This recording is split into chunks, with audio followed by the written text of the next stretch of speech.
sur terre, il ne pouvait pas entrer dans une autre dimension de son ministère sans avoir vaincu l'ennemi des dimensions.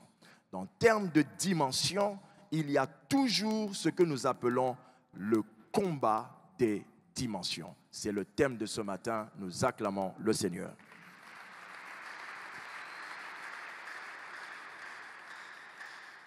Le combat des dimensions, c'est la bataille spirituelle obligatoire qu'un homme doit faire pour traverser une limite imposée. Le combat des dimensions, c'est la bataille spirituelle obligatoire qu'un homme doit faire pour dépasser les limites imposées. Dans la vie spirituelle, il faut savoir que chaque nouvelle dimension est une victoire sur les limites d'une ancienne dimension. Chaque fois que vous accédez à une nouvelle dimension, vous avez remporté une victoire sur une ancienne dimension. Qui a compris cela? Dans le domaine spirituel, entrer dans une dimension est un passage forcé. Ce n'est pas un passage donné. On n'accède pas à une nouvelle dimension parce que tu es beau, tu es gentil, tu es merveilleux, parce que tu as beaucoup, je ne sais pas quoi. Ce n'est pas parce que Satan a trouvé que bon, il peut quand même te laisser. Non. Accéder à une nouvelle dimension est un passage forcé. Lorsque vous voulez entrer dans une autre dimension, vous devez forcer la porte pour y entrer.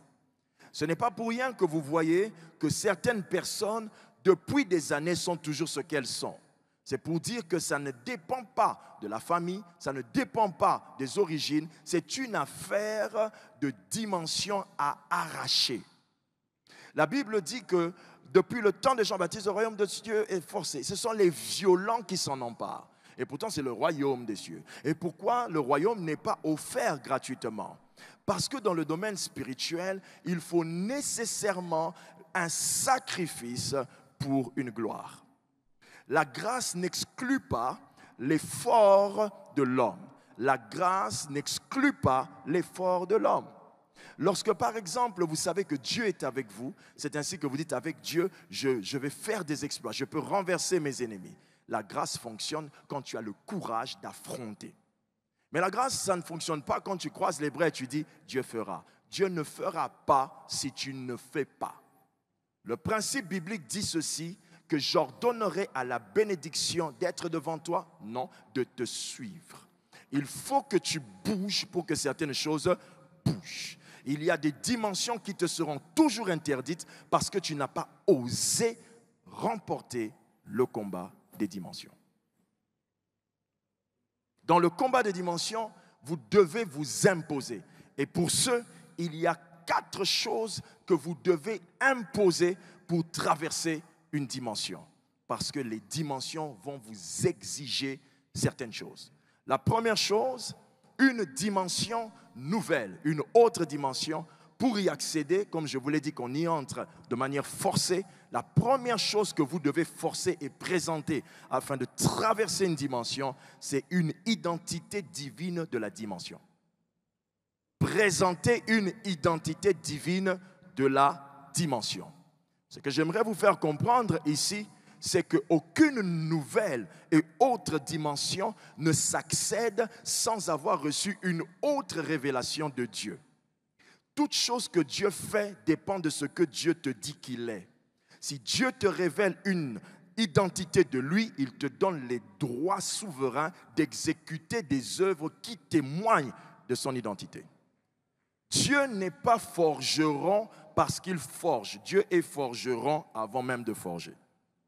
C'est-à-dire, avant que Dieu n'agisse dans ta vie, il a déjà agi. Il est ce qu'il est, pas seulement parce qu'il a fait, non, mais parce qu'il est ce qu'il est. Amen. Alléluia. Ce que toi, tu es en train de vivre dans ta position, tu ne peux pas monter dans une autre dimension si tu n'as pas une autre révélation de Dieu. Quand Dieu te dit « je t'aime, je suis avec toi », ça te donne des accès. Mais le jour où Dieu te dit « jamais personne ne tiendra devant toi, c'est une autre dimension. Chaque nouvelle révélation de Dieu est une autorisation spirituelle dans le domaine de Dieu, ou dans le domaine de la vie, ou dans le domaine de ton travail. Avant que Abraham ne puisse avoir son enfant, Dieu l'a précisé qu'il était l'Éternel, le Tout-Puissant. Il disait qu'il était le Tout-Puissant et non le Très-Puissant, parce que Très-Puissant est une maximisation de ce qui est, Tout-Puissant est un management de ce qu'il peut. Le courant est très puissant. L'enfant qui touche le courant s'électrocute parce que le courant n'a pas de conscience. La toute-puissance a une conscience, mais la très-puissance n'a pas de conscience. La toute-puissance, c'est la capacité de Dieu de fonctionner dans votre vie, quelles que soient les situations, en tenant compte de sa réalité. C'est pourquoi vous voyez que même quelqu'un qui naît dans une maison de riches, qui prie, Dieu va l'élever. De pauvres qui prie, Dieu va l'élever. Le principe n'est pas sans conscience. Le principe de puissance de Dieu a une conscience. C'est la toute-puissance.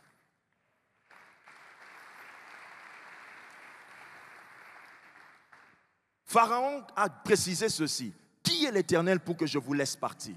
Ce qui veut dire que les démons veulent que tu leur révèles ce que Dieu t'a appris de lui avant de te laisser partir. Celui donc qui ne va pas plonger dans l'intimité à fond, au point que Dieu lui parle de lui-même dans une autre identité, vous serez toujours bloqué. Vous ne pouvez pas vous égaler à celui qui passe des heures à chercher Dieu pour que Dieu se révèle à lui.